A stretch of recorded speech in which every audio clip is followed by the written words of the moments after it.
وَلَقَدْ يَسَّرْنَا الْقُرْآنَ لِلذِّكْرِ فَهَلْ مِن مُّدَّكِرٍ العالمین والصلاة والسلام على سیدنا محمد خاتم النبیین وعلى آلہ وصحبہ اجمعین۔ حضرات گرامی، سامعین کرام، سورہ بقرہ کی گزشتہ آیات میں اللہ رب العالمین نے 3 طبقوں کا تذکرہ کیا، 3 طرح کے افراد کے تذکرے آپ کے سامنے آئے۔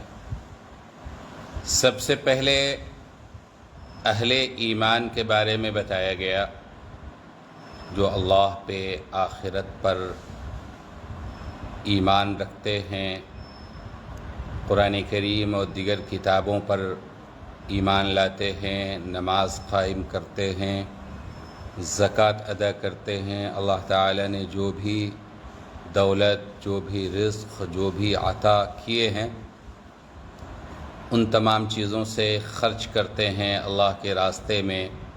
ان کے لیے یہ وعدہ کیا گیا کہ یہ کامیاب لوگ ہیں، فلاح پانے والے لوگ ہیں، ہدایت یافتہ لوگ۔ دوسرے طبقے کا تذکرہ آیا، ان کے بارے میں یہ بتایا گیا کہ یہ ضدی لوگ ہیں، یہ عناد میں مبتلا ہیں، حق بات واضح ہونے کے باوجود حق راہ کو قبول کرنے کے لیے تیار نہیں ہیں۔ ان کے بارے میں رسول اللہ صلی اللہ علیہ وسلم کے بارے میں رسول اللہ صلی اللہ علیہ وسلم کو یہ بتایا گیا کہ یہ لوگ ہیں، چاہے آپ انہیں ڈرائیں چاہے نہیں ڈرائیں، یہ ایمان لانے والے نہیں ہیں۔ تیسرا طبقہ کا تذکرہ بڑی تفصیل کے ساتھ آیا، یہ منافقین کا تذکرہ تھا کہ جو لوگ دنیا کی معمولی لذت، دنیا کے وقتی فائدے کے لیے اپنے دل کے کفر کو چھپاتے ہیں اور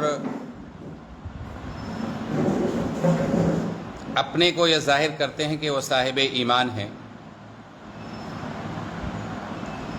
اپنے شیاطین کے پاس جاتے ہیں تو کہتے ہیں کہ ہم تمہارے ساتھ ہیں،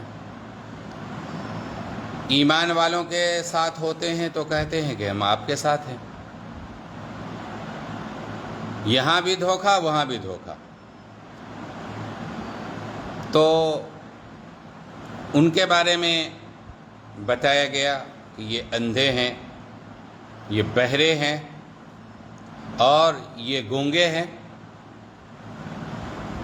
کہ تمام اسباب کے باوجود وہ دیکھ رہے ہیں، سامنے ہیں، لیکن حق کو سمجھنے کی صلاحیت نہیں ہے، حق بات بولنے کی صلاحیت نہیں ہے، حق کو سننے کی اور سمجھنے کی صلاحیت نہیں ہے۔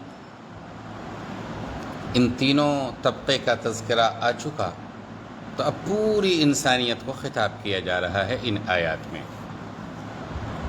غور فرمائیں، اللہ رب العالمین نے فرمایا، یا ایھا الناس اعبدوا ربکم الذی خلقکم والذین من قبلکم لعلکم تتقون الذي جعل لكم الأرض فراشا والسماء بناء وأنزل من السماء ماء فأخرج به من الثمرات رزقا لكم فلا تجعلوا لله أندادا وأنتم تعلمون۔ صدق اللہ العظیم وصدق رسولہ النبی الکریم۔ پوری انسانیت کو مخاطب بنا کر کے فرمایا گیا، اے لوگو، بندگی کرو اپنے پروردگار کی، جس نے تم کو پیدا کیا اور ان لوگوں کو بھی پیدا کیا جو تم سے پہلے گزر چکے ہیں۔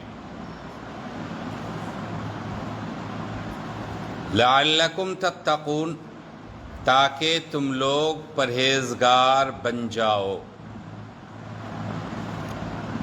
وہ ذات پاک ایسی ہے الذی جعل لکم الارض فراشا، جس نے بنایا تمہارے لیے زمین کو فرش، والسماء بناء، اور آسمان کو چھت بنایا، وانزل من السماء ماء، اور آسمان سے پانی برسایا، فاخرج به من الثمرات رزقا لکم، پھر پردے عدم سے نکالا اس پانی کے ذریعے پھلوں سے غذا کو تم لوگوں کے واسطے۔ فَلَا تَجْعَلُوا لِلَّهِ أَنْدَادًا وَأَنْتُمْ تَعْلَمُونَ، لہذا مت ٹھہراؤ اللہ پاک کے مقابل اور تم تو جانتے بوجھتے ہو، یعنی یہ جانتے ہو کہ یہ تمام تصرفات خدا تعالی کے سوا کوئی کرنے والا نہیں ہے، پھر خدا کے مقابلے میں دوسری چیزوں کو معبود بنانا کیسے درست ہو سکتا ہے؟ بزرگوں، یہ رکوع، یہ سورہ بقرہ کا تیسرا رکوع ہے۔ یہ تمام نبیوں کی اور مکمل قرآن کریم کی دعوت کا خلاصہ ہے، اس کی تعلیمات کا خلاصہ ہے۔ نبیوں کی دعوت، دنیا میں جتنے انبیاء تشریف لائے انہوں نے توحید کی دعوت دی، ایک اللہ کو مانو، ایک اللہ کی عبادت کرو، ایک اللہ کی بندگی کرو۔ لہذا اللہ رب العالمین کی دعوت کا یہ خلاصہ ہوا کہ بندے ہماری مانیں اور ہم کو مانیں، ہمارے سامنے سر جھکائیں، کسی اور کے سامنے اپنا سر نہ جھکائیں۔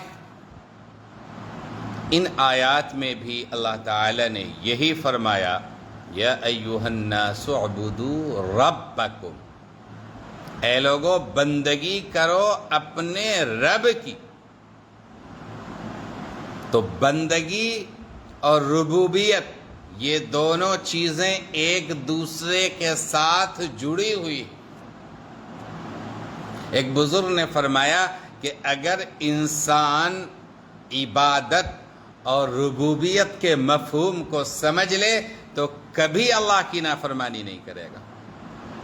وہ ہمارا رب ہے، رب کے مفہوم کو پوری وضاحت کے ساتھ میں بتا چکا ہوں کہ وہ ہمارا خالق بھی ہے، وہ ہمارا رازق بھی ہے، وہ ہماری تمام سہولیات کا فراہم کرنے والا بھی ہے،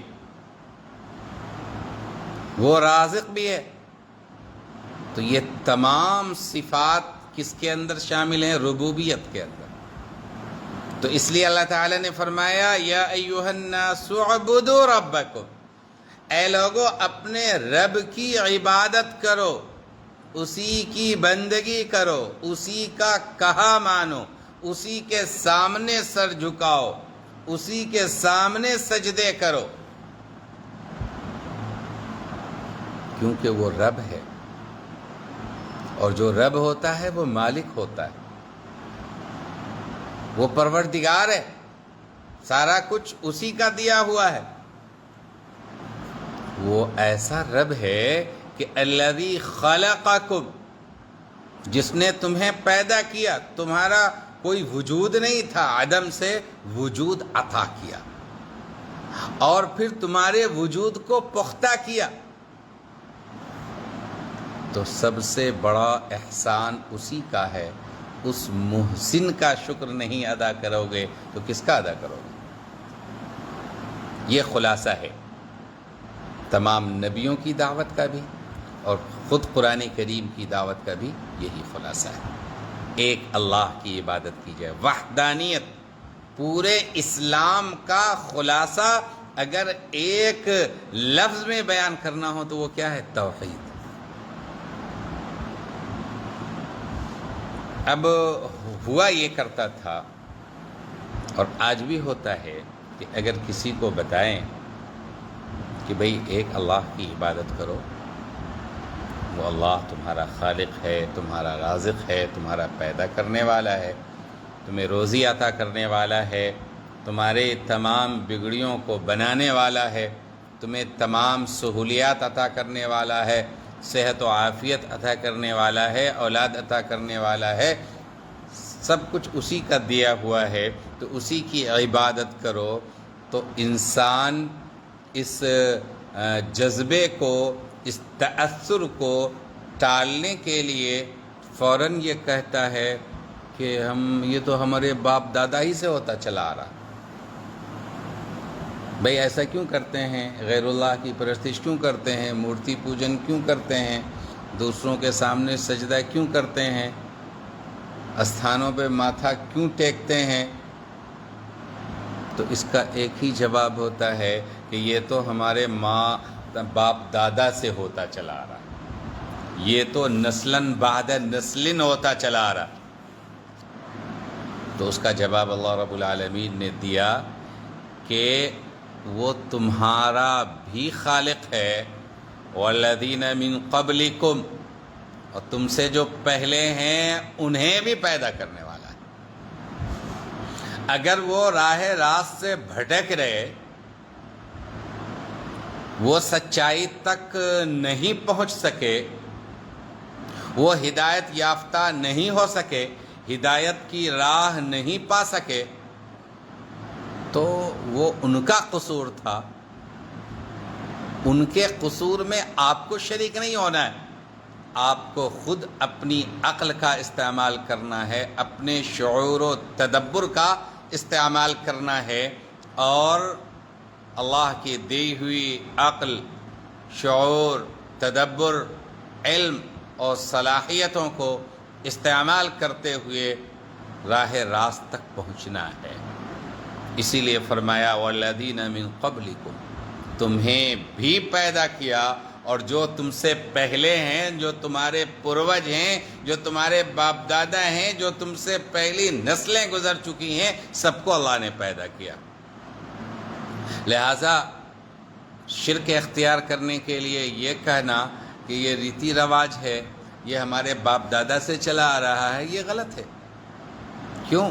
دوسری آیات میں اللہ تعالی نے فرمایا کہ اولو، اگرچہ ان کے باپ دادا، اولو کان آباؤہم لا یعلمون شیئا، کہ ان کے باپ دادا تو کچھ بھی نہیں جانتے تھے، ما لہم بہ من علم، انہیں حقیقت کا علم ہی نہیں تھا، اور انہوں نے حقانیت اور سچائی کی راہ اختیار نہیں کرنی چاہیے، اس لیے وہ گمراہ ہو گئے۔ لہٰذا ان کی پیروی نہیں کرنی ہے، بلکہ اللہ کا جو واضح حکم ہے، جو نبیوں کے ذریعے پہنچا ہے کہ اپنے رب کی عبادت کرو، جو تمہارا بھی پیدا کرنے والا ہے اور تمہارے باپ دادا کو، تم سے پچھلی نسلوں کو بھی پیدا کرنے والا ہے۔ لعلکم تتقون، تاکہ تم پرہیزگار بن جاؤ۔ جب انسان وحدانیت کو اختیار کرتا ہے تو اپنے ہر عمل میں یہ دیکھتا ہے کہ اس سے اللہ راضی ہوگا یا اس سے اللہ ناراض ہوگا۔ جب ہر عمل کے بارے میں یہ سوچے گا تو خود بخود انسان پرہیزگاری کی زندگی اختیار کرے گا، تقوی اختیار کرے گا، طہارت اختیار کرے گا۔ اسی لیے ارشاد فرمایا لعلکم تتقون، تاکہ تم پرہیزگار بن سکو، اللہ کی نافرمانی سے بچ سکو دنیا میں، اور اللہ کی پکڑ سے اور اس کے عذاب سے بچ سکو آخرت میں۔ قرآن کریم میں وعدہ کرنے کے لیے لعلکم کا صیغہ استعمال کیا گیا، لعلکم، تاکہ، شاید کہ، عجب نہیں۔ اصل بات یہ ہے کہ شاہی اصطلاح میں یہ صیغہ عجب نہیں، یہ وعدے کے لیے بولا جاتا ہے، تو لہٰذا اس کا مطلب یقینی ہے کہ ہر حال میں یہ چیز مل کے رہے گی، کہ دنیا میں بھی حفاظت ہوگی زیغ و ضلال سے، غلط راستے پر چلنے سے، اور آخرت میں اللہ تعالیٰ حفاظت فرمائیں گے جہنم کی آگ سے۔ اللہ رب العالمین کی قدرت کے کرشمے، قدرت کے نمونے، الذی جعل لکم الارض فراشا، وہ ذات ہے جس نے تمہارے لیے زمین کو بچھونا بنا دیا، والسماء بناء، اور آسمان کو چھت بنا دیا۔ زمین آپ جانتے ہیں کہ یہ کرہ کے مانند ہے۔ اس زمین کو اللہ تعالی نے اس صفت کا بنایا کہ ہم اس پہ چل سکتے ہیں، اس کو کھود سکتے ہیں، اس میں اپنے رہنے کے لیے اپنی بلڈنگیں اور اپنے مکانات تعمیر کر سکتے ہیں، باغات لگا سکتے ہیں۔ اللہ نے اس کو ہموار بنایا تب تو، اگر اللہ تعالیٰ اس کو سخت بنا دیتا کہ آپ کچھ نہیں کر سکتے، بس ہیں اوپر رہیے، کچھ کر نہیں سکتے، اس کو کھود نہیں سکتے، یا اللہ تعالیٰ نے اس کو کرہ کی شکل میں بنایا، اس کو اللہ تعالیٰ اس طور پہ بناتا کہ جہاں انسان کھڑا ہوا وہاں پہ ٹکتا، اب لگتا ہے ادھر گر جائے، اب لگتا ہے ادھر گر جائے۔ اگر کسی غبارے نما چیز پہ انسان کو کھڑا کر دیا جائے تو ڈاما ڈول ہوگا نا، وہ اپنا بیلنس کھو دے گا۔ تو اللہ تعالیٰ نے فراش بنایا، یعنی بیلنس کے ساتھ رہنے کی جگہ بنائی، ٹھیک ہے؟ بالکل گول، اس کا ہر حصہ اگر گول ہوتا تو انسان کے لیے رہنا ممکن نہیں ہوتا۔ یہ ہمارے مالک کا کرم ہے کہ اللہ تعالیٰ نے زمین کو ہمارے لیے بیلنس کے ساتھ رہنے کی جگہ بنا دیا۔ تو یہ بات واضح ہو گئی، اور آسمان کو اللہ تعالیٰ نے کیا بنایا؟ چھت بنایا۔ یوں تو اس چھت کے نیچے بھی بہت ساری چھت ہوا کرتی ہیں، لیکن وہ ایسا چھت ہے کہ ہمیشہ انسان اس کے نیچے رہتا ہے، خالی جگہ رہے، کھیت میں رہے، کھلیان میں رہے، باغات میں رہے، سمندر میں رہے، پانی میں رہے، دریا میں رہے، پہاڑوں میں رہے، کہیں بھی رہے، وہ آسمان کے چھت کے نیچے رہتا ہے۔ یہ اللہ تعالیٰ نے اسے چھت بنایا، اور صرف چھت ہی نہیں بنایا بلکہ آپ دیکھیں تو اللہ تعالیٰ نے ہمارے لیے اوپر سے پانی کا انتظام کیا۔ برسات کا موسم ہے، خوب بارش ہوتی ہے، تو اس بارش میں آپ دیکھ رہے ہیں کہ آپ 15 دن پیچھے پلٹیے تو لوگ بارش کے لیے بلک رہے تھے، دعائیں کر رہے تھے، مانگ رہے تھے کہ اللہ تعالیٰ بارش عطا کر دے۔ پانی کا لیئر ختم ہو چکا تھا، بارش ہوئی تو جان آئی، زندگی آئی، پانی آیا، ورنہ صورتحال یہ تھی کہ یہ سارے ٹیوبویل اور سارے چاپا کل پانی کے لیئر ختم ہونے کی وجہ سے پانی دینا بند کر چکے تھے۔ جو یہ چاپا کل مستری ہوتا ہے، موٹر ووٹر ٹھیک کرنے والا، وہ بتایا کہ آج کل فرصت میں نہیں ہے کہ سارے لوگوں کی یہ شکایت ہے کہ ہمارا موٹر پانی نہیں دے رہا، تو پانی کہاں سے دے گا؟ موٹر کی اپنی مجال ہے کہ وہ پانی دے دے، ٹیوب ویل کی اپنی مجال ہے کہ پانی دے دے۔ اللہ نے زیر زمین پانی رکھ دیا۔ وہ کون سا پانی ہے؟ وہ آسمان سے اترنے والا، بارش سے اترنے والا پانی، اور جتنا اس کا سینہ تر ہوگا سال بھر اتنی سہولت ہوگی پانی میں۔ یہ اللہ کا نظام ہے۔ اسی لیے اللہ تعالی نے فرمایا کہ زمین کو تو فراش بنا دیا۔ اچھا، فراش سے یہ لازم نہیں آتا کہ زمین گول نہ ہو، کیونکہ زمین کا یہ عظیم الشان کرہ گول ہونے کے باوجود دیکھنے میں ایک سطح کی طرح نظر آتا ہے، اور قرآن کریم کا عمومی طرز یہی ہے کہ وہ ایسی کیفیت کو بتاتا ہے جو ہر پڑھا لکھا یا ان پڑھ سمجھ لے۔ بہت سارے جاہل ان پڑھ، ان کو تو پتہ ہی نہیں ہے کہ یہ زمین کرہ کے مانند ہے، لیکن وہ دیکھ رہا ہے کہ یہ بچھونے کے مانند ہے۔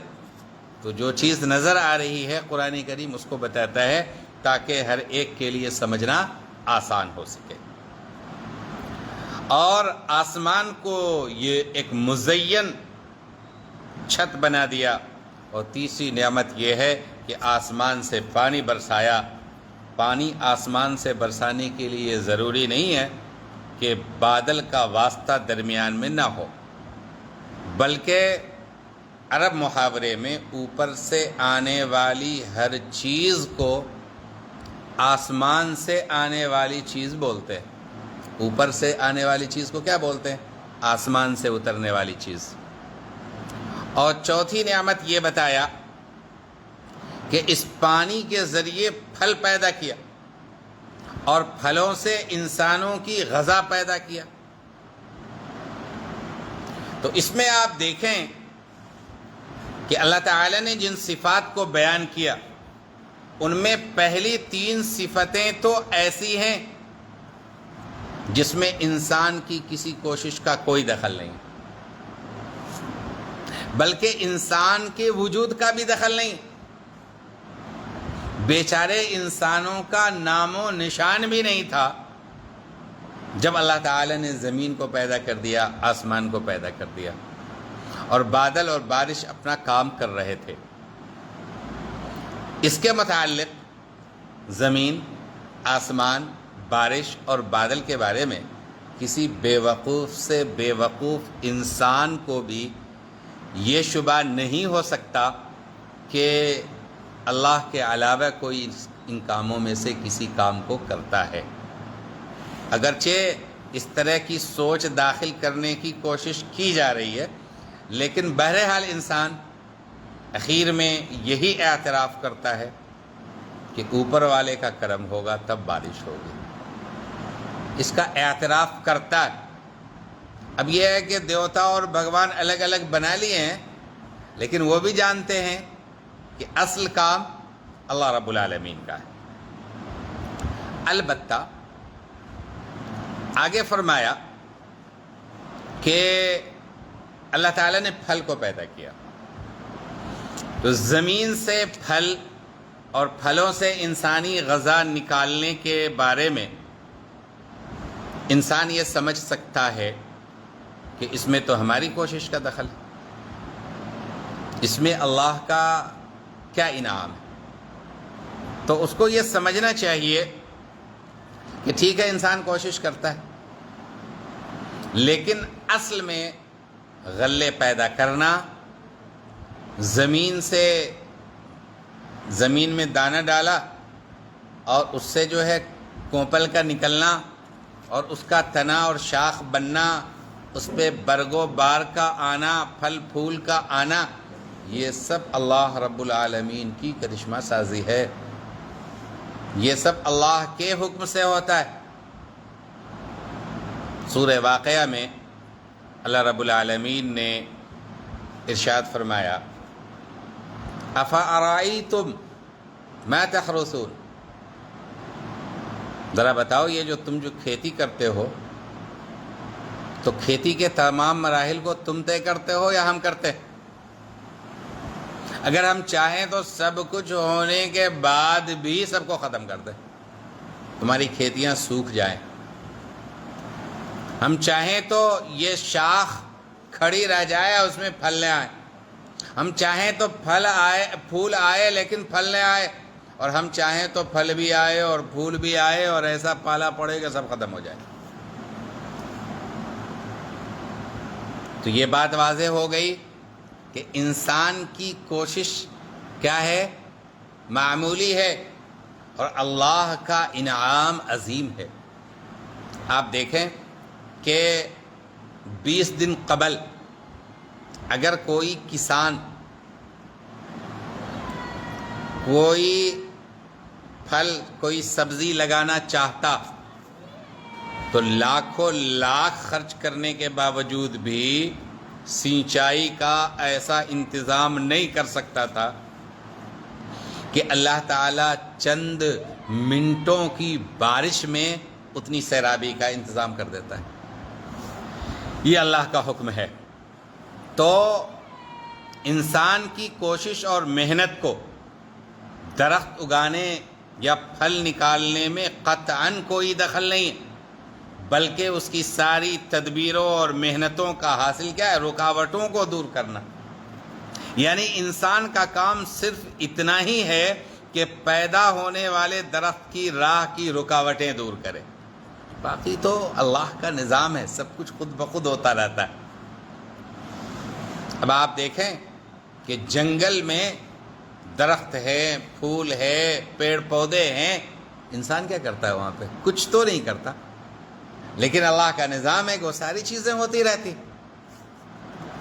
زمین کا کھودنا، اس میں ہل چلانا، اس میں جھاڑ جھنکار کو دور کرنا، اس میں کھاد ڈال کر زمین کو نرم کرنا، یہ جو کاشتکاروں کے کام ہے، اس کا حاصل اس کے سوا کیا ہے کہ بیج یا گٹھلی کے اندر سے جو نازک کونپل قدرت خداوندی سے نکلے گی، زمین کی سختی یا کوئی جھاڑ جھڑکار اس کی راہ میں رکاوٹ نہ بنے، کیڑے اسے نہ کھا جائیں تو اس پہ اسپرے کیا جاتا ہے۔ تو یہ رکاوٹوں کو دور کرنا، باقی سارا نظام اللہ کے حکم سے چلتا رہتا ہے۔ تو اللہ تعالیٰ نے فرمایا کہ تمہارے لیے اس بارش کے نظام سے زمین سے پھل اور پھول کا نکلنا اللہ تعالیٰ نے آسان فرما دیا ہے۔ تو اگر یہ چیزیں نہیں ہوتی تو انسان کھاتا کیا؟ یہ گیہوں نہ ہو، یہ چاول نہ ہو، یہ ساگ سبزیاں نہ ہوں تو انسان کیا کھائے گا؟ یہ گوشت نہ ہو، اب یہ مویشی جو چڑھتے ہیں ان کا چارہ کہاں سے آئے گا؟ کسی بارش کے نتیجے میں چارے اگتے؟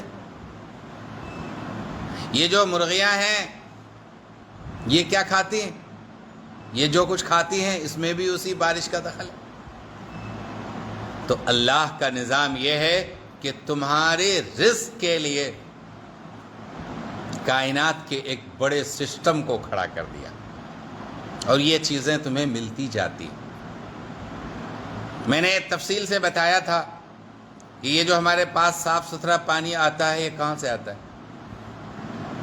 تو کہتے ہیں بارش سے۔ تو اصل میں سوال یہ ہے کہ خود بادلوں میں پانی کہاں سے آتا ہے؟ بادلوں میں پانی کہاں سے آتا ہے؟ بھاپ کے ذریعے۔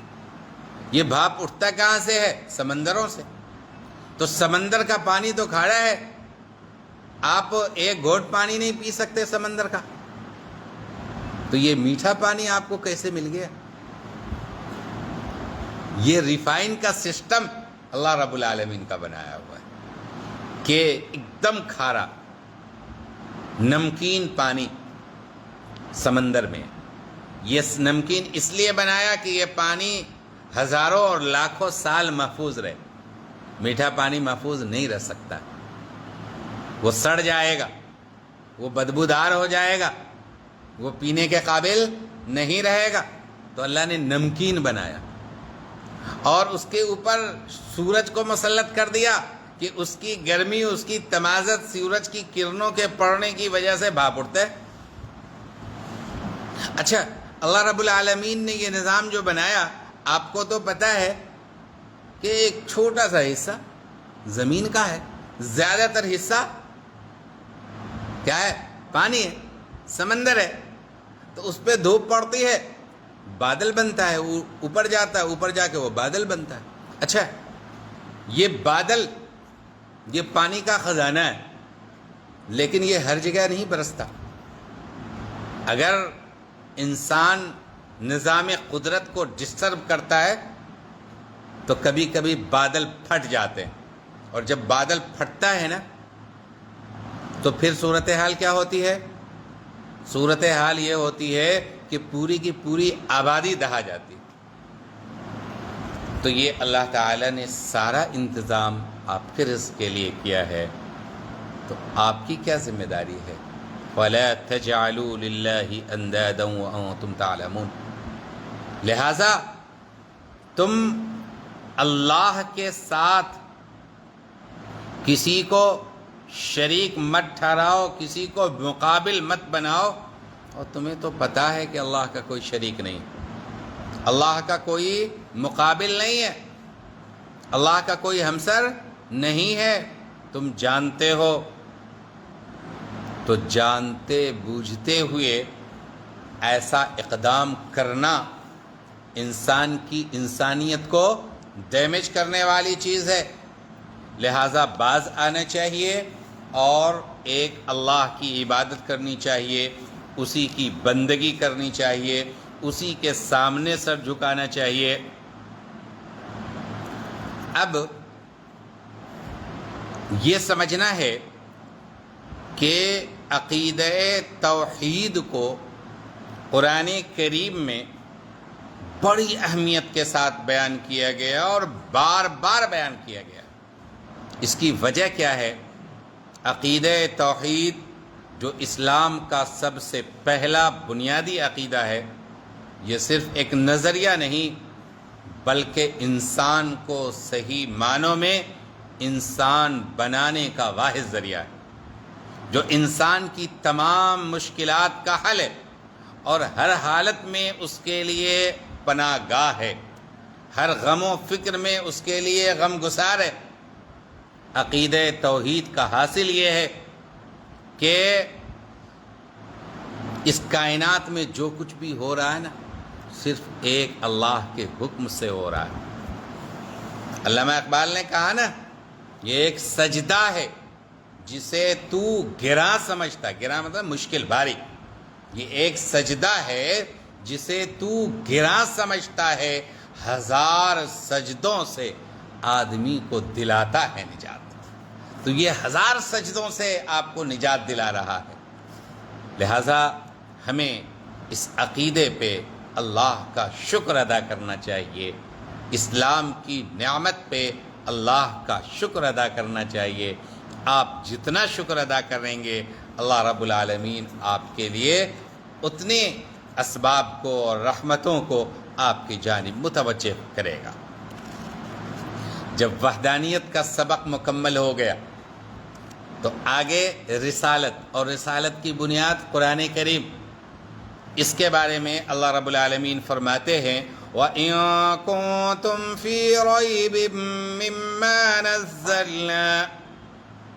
مِّمَّا نَزَّلْنَا عَلَىٰ عَبْدِنَا فَأْتُوا بِسُورَةٍ مِّن مِّثْلِهِ وَادْعُوا شُهَدَاءَكُم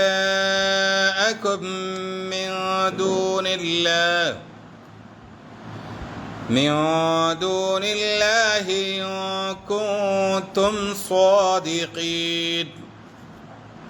فإن لم تفعلوا ولن تفعلوا فاتقوا النار التي وقودها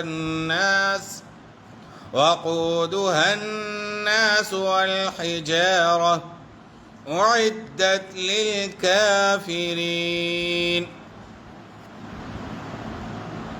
اللہ تعالی نے فرمایا کہ اگر تم لوگوں کو کچھ خلجان ہے اس کتاب کے سلسلے میں جو ہم نے نازل کی ہے اپنے خاص بندے حضرت محمد رسول اللہ صلی اللہ علیہ وسلم پر، اس سلسلے میں تمہیں کوئی خلجان ہے، فَأْتُوا بِسُورَةٍ مِّن مِّثْلِهِ، تو اچھا پھر تم بنا لاؤ ایک سورت جو اس جیسی ہو، وَادْعُوا شُهَدَاءَكُم مِّن دُونِ اللَّهِ، اور بلاؤ اس کام کے لیے اپنے حمایتیوں کو جو خدا سے الگ الگ تم نے تجویز کر رکھے ہیں اگر تم سچے ہو۔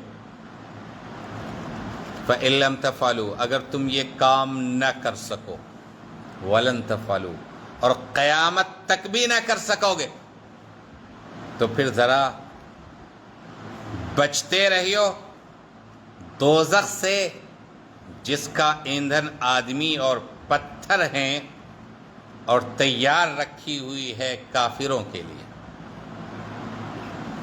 غور فرمائیں کہ یہ جو مخاطب ہیں یہ کون ہیں؟ اہل عرب، خاص مخاطب، اور عربوں کو ناز تھا اپنی شاعری پر، عربوں کو ناز تھا اپنی زبان دانی پر، اپنے ادب پر، اپنے کلام پر، اپنی فصاحت پر، اپنی بلاغت پر عربوں کو ناز تھا کہ ہم جیسا فصیح کوئی نہیں، ہم جیسا بلیغ کوئی نہیں، ہم جیسی شاندار گفتگو کرنے والا کوئی نہیں، اسی لیے وہ اپنے علاوہ کو عجم کہتے تھے۔ عرب کے معنی فصیح، معافی الضمیر کو ادا کرنے والا، اچھی گفتگو کرنے والا، اور عجم کے معنی گونگا۔ ان کے خیال میں ان کے علاوہ دنیا کے جتنے لوگ تھے وہ سب کے سب گونگے تھے، کہ ان کو گفتگو کرنے کا طریقہ اور سلیقہ نہیں آتا تھا۔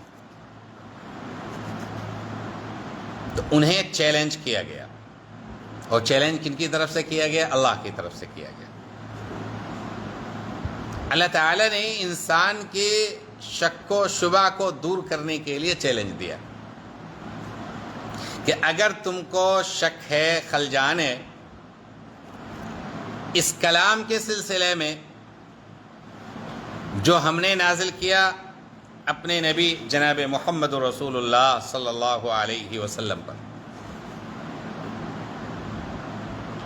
اس کے بارے میں تمہیں شک ہے، کیا شک ہے؟ دو باتیں ہو سکتی ہیں، یا تو یہ اللہ رب العالمین کی طرف سے نہیں ہے، یا اس میں کوئی کجی ہے، یا انہوں نے خود سے بنا لیا ہے، یہ شبہ تو ہو سکتا ہے۔ تو اللہ تعالی نے فرمایا کہ ہاتھ کنگن کو آرسی کیا ہے، پڑھے لکھے کو فارسی کیا ہے، تو تم بھی تو زبان داں ہو، تم اس جیسا کلام پیش کر کے دکھا دو۔ قرآن کریم میں 5 جگہ ایسا چیلنج کیا گیا ہے۔ کتنی جگہ پہ؟ 5 جگہ پہ چیلنج کیا کیا گیا؟ اللہ تعالیٰ نے فرمایا کہ اگر شک ہے تمہیں کہ یہ اللہ کا کلام نہیں ہے، کسی بندے کا کلام ہے، تو اس جیسی ایک سورہ لا کے دکھاؤ، اور اکیلے نہیں، ہو سکتا ہے کہ انسان اکیلا کچھ نہ کر سکے، کبھی کبھی ماہرین کی ایک ٹیم کوئی کام کرتی ہے تو وہ کام زیادہ آسان ہو جاتا ہے، تو کہا کہ پوری ٹیم بنا لو، اور ٹیم میں بھی کوئی قید نہیں کہ 11 افراد ہوں یا 21 افراد ہوں، بلکہ جتنے بھی ہیں انسان جنات سب کو بیٹھا لو، پھر بھی تم اس جیسا کلام بنانا چاہو گے تو نہیں بنا سکتے ہو۔ کیوں؟ یہ اللہ کا کلام ہے، کسی انسان کا کلام نہیں ہے کہ انسان اس جیسا کلام پیدا کر لے، بنا لے۔ ٹھیک ہے؟ چیلنج یہ کیا گیا کہ اس جیسا کلام تو ممکن ہے کہ یہ مکمل کلام سوچے کہ یہ 30 پارے ہیں، یا کم از کم جس وقت یہ آیات نازل ہو رہی، مدنی سورہ ہے سورہ بقرہ، تو اس سے قبل جتنی صورتیں نازل ہو چکی ہیں، تو اتنی صورتوں کا بنانا تو بہت مشکل ہے۔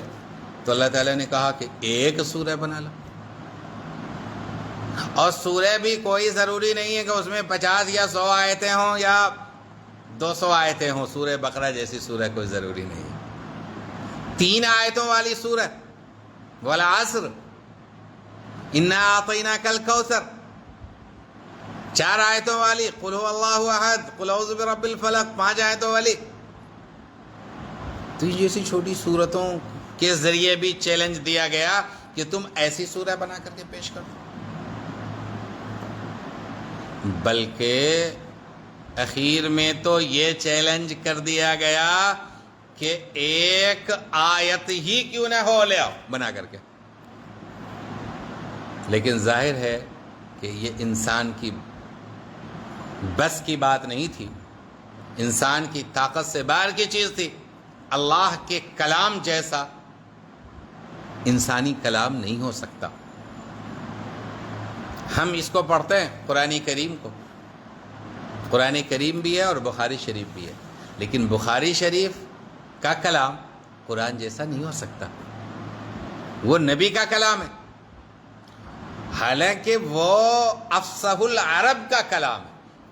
حضرت محمد رسول اللہ صلی اللہ علیہ وسلم ہمارے آقا و مولا، وہ عربوں میں سب سے زیادہ فصیح تھے، یعنی سب سے زیادہ بہتر زبان جانتے تھے، لیکن جو حدیث کی عبارتیں ہوتی اور قرآن کریم کی جو آیت ہوتی، دونوں میں زمین و آسمان کا فرق ہوتا ہے۔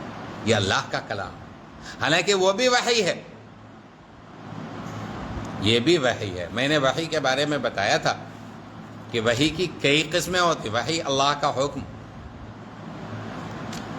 تو جس کے الفاظ، جس کے معانی سب اللہ کی طرف سے ہیں، حضرت جبرائیل لے کے آئے، واسطہ حضرت صلی اللہ علیہ وسلم کے قلب پہ نازل کیا، یہ قرآن کریم کی آیات ہیں۔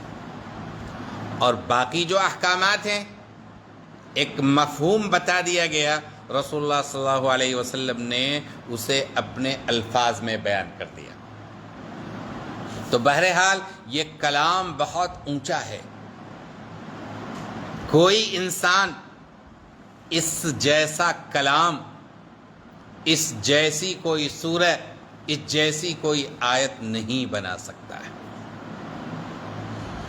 اسی لیے دیکھیں کہ وَإِن كُنتُمْ فِي رَيْبٍ مِّمَّا نَزَّلْنَا عَلَىٰ عَبْدِنَا، کہ اگر تم لوگ شک میں ہو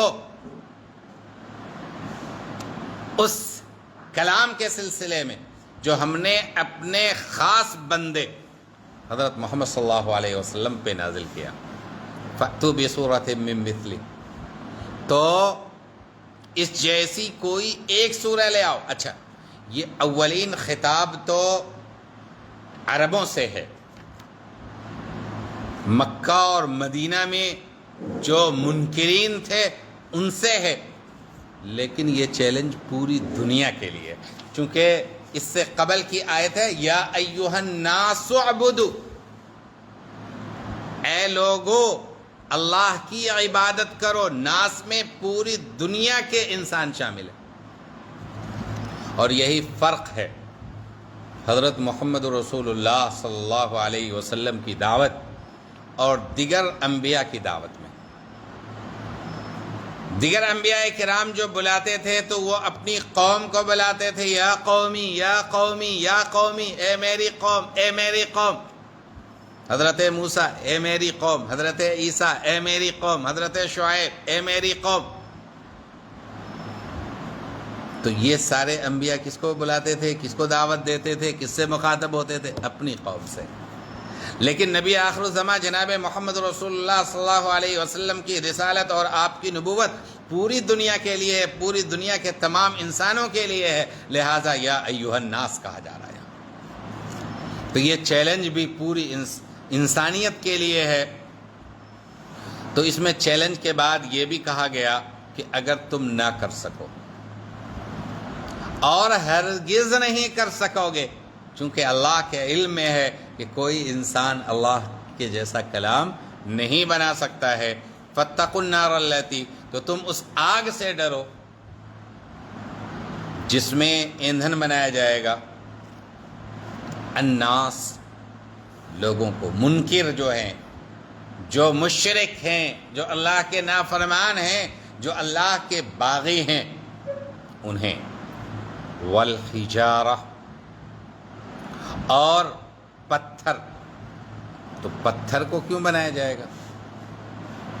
اصل معاملہ یہ ہے کہ انسان جب دیکھے گا کہ ہم جن پتھر کی مورتیوں کو پوجا کرتے تھے انہیں بھی جہنم کا ایندھن بنایا گیا ہے، تو وہ اس کی مایوسی جو ہے نا مستزاد ہو جائے گی، بڑھ جائے گی کہ دیکھو ہم جس سے مانگتے رہے وہ خود کسی چیز پہ قادر نہیں، ان کو بھی جلنا پڑ رہا۔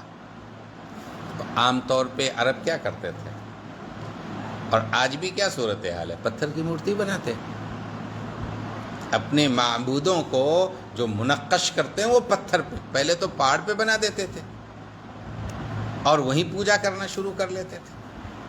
مٹی سے بھی بناتے ہیں، گارے سے بھی بناتے ہیں، سیمنٹ سے بھی بناتے ہیں۔ تو مقصد یہ ہے کہ تم جس چیز سے بھی بناؤ انہیں بھی جہنم میں جھونکا جائے گا، تاکہ تمہاری نا امیدی اور تمہاری قسم پرسی بہت واضح ہو سکے اور یہ چیزیں سارے لوگوں کے سامنے آشکارا ہو سکے۔ اس سلسلے کی ایک بات یہ یاد رکھے کہ رسول اللہ صلی اللہ علیہ وسلم کی ایک صفت ہے کہ آپ نبی امی ہیں، یعنی آپ نے کسی انسان سے پڑھنا لکھنا نہیں سیکھا، آپ کو اللہ رب العالمین نے علم عطا فرمایا، وَعَلَّمَكَ مَا لَمْ تَكُنْ تَعْلَمْ، آپ جو نہیں جانتے تھے اللہ تعالیٰ نے ان چیزوں کا علم آپ کو سکھایا۔ آپ کے معلم در حقیقت اللہ رب العالمین ہیں، اور ان کے حکم سے حضرت جبرائیل ہیں، کوئی انسان نہیں ہے، اور وہ انسان اپنی زبان سے وہ کلام پیش کر رہا ہے جس کو سمجھنے سے، اس جیسا اعلیٰ کلام پیش کرنے سے جتنے بھی مخاطب ہیں وہ عاجز ہیں۔ تو یقین کر لینا چاہیے کہ یہ قرآن کریم اللہ رب العالمین کا کلام ہے۔ تو انہیں متنبہ کیا گیا کہ وقت رہتے ہوئے اس کو مانو اور اس پہ ایمان لے آؤ، اور ہمارے بھیجے ہوئے نبی پہ ایمان لے آؤ۔ یہ جو بات کہی گئی کہ تم جانتے ہو، مسئلہ یہ تھا کہ یہ لوگ بڑے فصیح ہوا کرتے تھے، بلیغ ہوا کرتے تھے، تو یہ لوگ چھپ چھپ کر کے اللہ کا کلام سنتے تھے۔ رسول اللہ صلی اللہ علیہ وسلم جب قرآن کریم کی تلاوت کیا کرتے تھے تو عرب کے سردار باہر گلیوں میں چھپ چھپ کے اس کلام کو سنتے تھے۔ کئی بار ایسا ہوا کہ عرب کے کئی سردار، ولید ابن مغیرہ، عقبہ ابن ابی معیط اور ابو جہل، اس طرح کے کئی سردار جمع ہوئے، اور وہاں پہ گئے تو ہر ایک کی دوسرے سے ملاقات ہو گئی، ہر ایک نے دوسرے کی لعنت ملامت کی کہ ہم لوگ سردار ہیں اور ہم قرآن سننے کے لیے جمع ہوتے ہیں، قوم کو پتہ چلے گا تو قوم کیا کہے گی؟ ہر ایک نے ایک دوسرے کو قسم دیا کہ اب کل سے نہیں آئیں گے، کل چلے جاتے ہیں۔ اس نے سوچا کہ وہ کہاں سے آئے گا، ہم جاتے ہیں، ہر ایک نے یہ سوچا، پھر جمع ہو گئے۔ اسی سلسلے کا ایک واقعہ ہے کہ ولید ابن مغیرہ ان میں سب سے زیادہ زیرک، سب سے زیادہ باشعور اور عقل میں سب سے زیادہ ممتاز سمجھا جاتا تھا۔ ولید ابن مغیرہ سے لوگوں نے سوال کیا کہ جناب آپ ہی بتائیں کہ یہ جو محمد کلام پیش کرتے ہیں اور لوگوں کو یہ کلام متاثر کرتا ہے، اس کے بارے میں آپ کا کیا خیال ہے؟ تو انہوں نے کہا کہ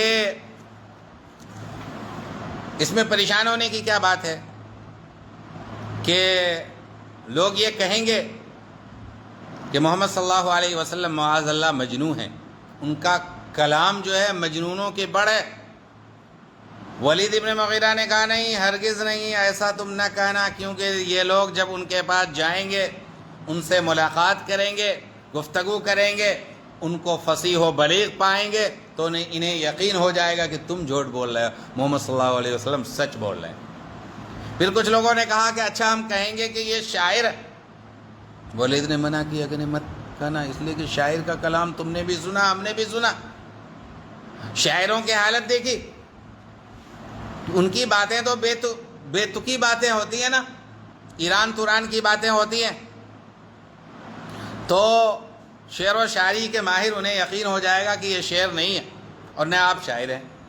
نتیجہ یہ ہوگا کہ یہ جو لوگ باہر سے آ رہے ہیں، خاص طور پہ میلے میں اوکاز کے میلے میں، ذوالمجنہ کے میلے میں یا حج کے موسم میں، ان کو یقین ہو جائے گا کہ تم جھوٹے ہو اور محمد صلی اللہ علیہ وسلم سچے۔ پھر کچھ لوگوں نے کہا کہ پھر ہم ان کو کاہن قرار دے دیں گے، نجومی قرار دے دیں گے، جو شیطان اور جنات سے خبریں لے کر کے لوگوں کو بتاتے ہیں۔ ولید ابن مغیرہ نے کہا یہ بھی غلط ہے، کیونکہ جب لوگ ان کا کلام سنیں گے تو پتہ چل جائے گا کہ یہ کلام کسی کاہن کا نہیں ہے، لوگ تمہیں جھوٹا سمجھیں گے، لہذا ایسی بات نہیں کرنا۔ تو کہا کہ اے ابو الولید آپ ہی بتائیں کہ پھر ہم کہیں تو کیا کہیں؟ ولید ابن مغیرہ سے کہا کہ آپ ہی بتائیں کہ ہم کہیں تو کیا کہیں؟ انہوں نے کہا کہ خدا کی قسم تم میں کوئی آدمی شعر و شاعری اور اشعار عرب سے میرے برابر واقفیت نہیں رکھتا، خدا کی قسم اس کلام میں خاص حلاوت ہے اور ایک خاص رونق ہے جو میں کسی شاعر یا فصیح و بلیغ کے کلام میں نہیں پاتا۔ یہ تو بات انہوں نے کہہ دی، لیکن ابو جہل بدماش وہ بھیڑ گیا ایسے کہ لگتا ہے کہ محمد کا جادو آپ پر بھی چل گیا ہے۔ انہوں نے کہا نہیں ایسا کچھ نہیں ہے، لیکن جو بات تھی میں نے وہ بتا دی، میں مانتا نہیں مانتا الگ مسئلہ ہے، جو مسئلہ تھا وہ میں نے بتایا۔ تو اسی کی جانب اشارہ کیا گیا کہ تمہیں تو پتہ ہے پھر بھی یہ بدماشی کر رہے ہو، لہٰذا تمہارا کوئی جرم قابل قبول نہیں ہوگا اور سزا مل کر رہے گی۔ بزرگوں، بھائیوں، عزیزوں، یہ اتنا عظیم کلام ہے، اس کلام کی حقانیت آج بھی قائم ہے۔ ہر نبی کو معجزہ دیا گیا تھا اس زمانے کے لحاظ سے، نبی آخر الزماں جناب محمد رسول اللہ صلی اللہ علیہ وسلم کا یہ زندہ جاوید معجزہ قرآن کریم کی شکل میں ہمارے سامنے ہے۔ اللہ رب العالمین ہم سب کو اس کی قدردانی کی توفیق عطا فرمائے۔ وآخر دعوانا لعلکم تتقون، تاکہ تم پرہیزگار بن جاؤ۔ جب